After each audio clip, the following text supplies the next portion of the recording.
सभी गीता प्रेमी साधकों को सादर प्रणाम के साथ जय श्री कृष्णा। अध्याय 5 श्लोक क्रमांक 25। पूर्व श्लोक में भगवान ने निवृत्ति पूर्वक सांख्य योग की साधना बताई। अब आगे के श्लोक में प्रवृत्ति पूर्वक सांख्य योग की साधना बताते हैं। श्लोक क्रमांक 25।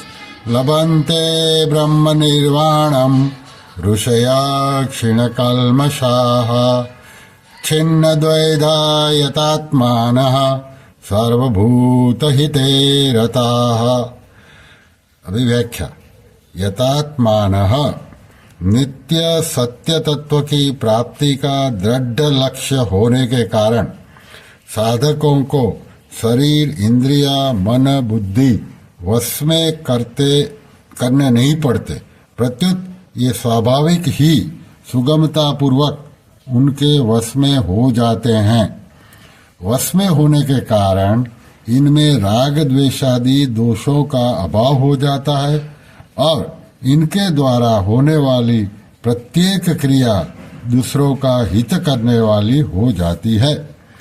शरीर, इंद्रिया, मन, बुद्धि को अपने और अपने लिए मानते रहने से ही ये अपने वश में नहीं होते और इनमें राग, द्वेष, काम, क्रोध आदि विद्यमान रहते हैं। ये दोष जब तक विद्यमान रहते हैं तब तक साधक स्वयं इनके वश में रहता है। इसलिए साधक को चाहिए कि वह शरीर आदि को कभी अपना और अपने लिए न माने।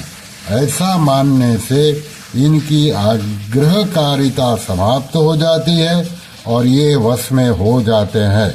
अतः जिनका शरीर, इंद्रिया, मन, बुद्धि में अपनेपन का भाव नहीं है तथा जो शरीर आदि को कभी अपना स्वरूप नहीं मानते, ऐसे सावधान साधकों के लिए यहाँ यतात्मनः पद आया है।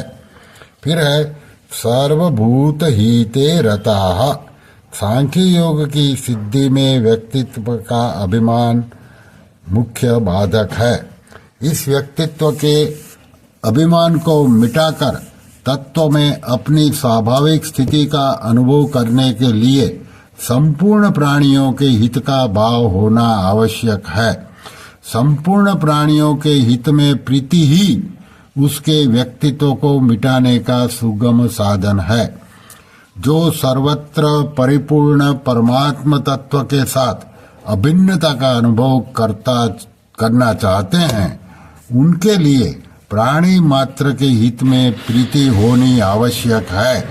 जैसे अपने कहलाने वाले शरीर में आकृति, अव्यय, कार्य, नाम आदि भिन्न भिन्न होते हुए भी ऐसा भाव रहता है कि सभी अंगों को आराम पहुँचे, किसी भी अंग को कष्ट न हो, ऐसे ही वर्ण, आश्रम, संप्रदाय, साधन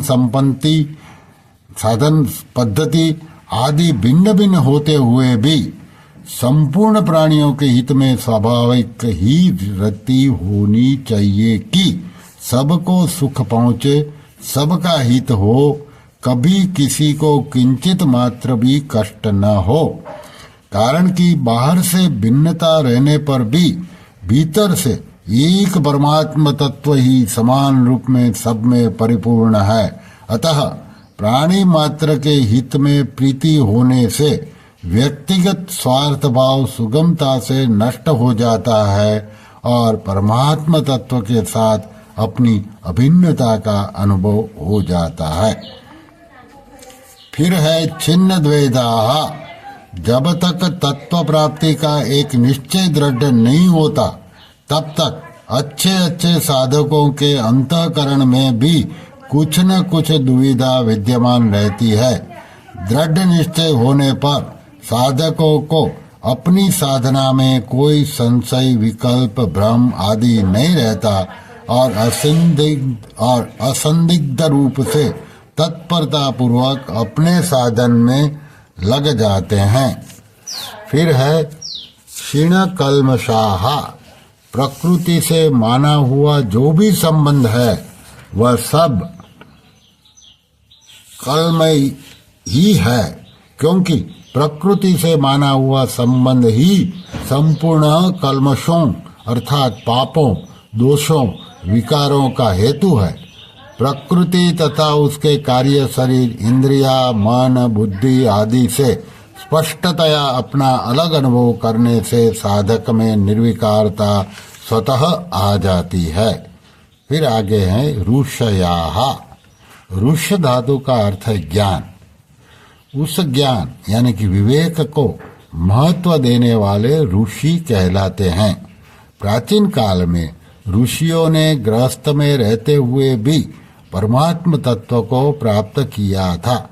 इस श्लोक में भी सांसारिक व्यवहार करते हुए विवेक पूर्वक परमात्म तत्व की प्राप्ति के लिए साधन करने वाले साधकों का वर्णन है। अतः अपने विवेक का महत्व देने वाले ये साधक भी ऋषि ही है। फिर है लभन्ते ब्रह्म निर्वाणम।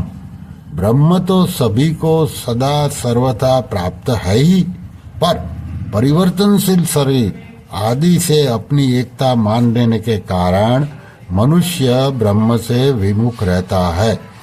जब शरीरादि उत्पत्ति विनाशशील वस्तुओं से संबंध विच्छेद हो जाता है, तब संपूर्ण विकारों और संशयों का नाश होकर सर्वत्र परिपूर्ण ब्रह्म का अनुभव हो जाता है। फिर है लभन्ते। पद का तात्पर्य है कि जिसे लहरें समुद्र में लीन हो जाती है, ऐसे ही सांख्य योगी निर्वाण ब्रह्म में लीन हो जाते हैं। जैसे जल तत्व में समुद्र और लहरें ये दो भेद नहीं हैं, ऐसे ही निर्वाण ब्रह्म में आत्मा और परमात्मा ये दो भेद नहीं है।